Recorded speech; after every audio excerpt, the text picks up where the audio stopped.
అసలు స్వామి హనుమ పేరు చెప్తే చాలు. బుద్ధిర్యశో బలం ధైర్యం నిర్భయత్వం అరోగత అజాడ్యం వాక్పటుత్వం చ హనుమత్ స్మరణాత్ లభేత్.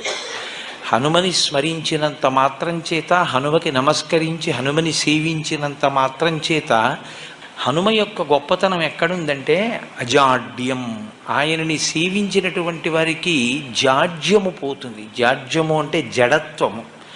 జడత్వము అన్న మాటకు అర్థం ఏమిటంటే స్పందన శక్తిని కోల్పోవడం.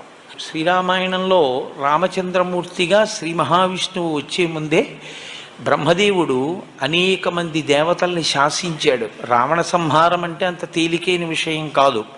నరవానరముల చేత సంహరింపబడడు కనుక, ఆయన నరవానరముల చేత సంహరింపబడనని వరం అడగలేదు కనుక మీ అందరూ కూడా వానరాంశలలో వెళ్ళండి అన్నాడు. దేవతలందరూ వానరుల యొక్క అంశలలో వచ్చారు.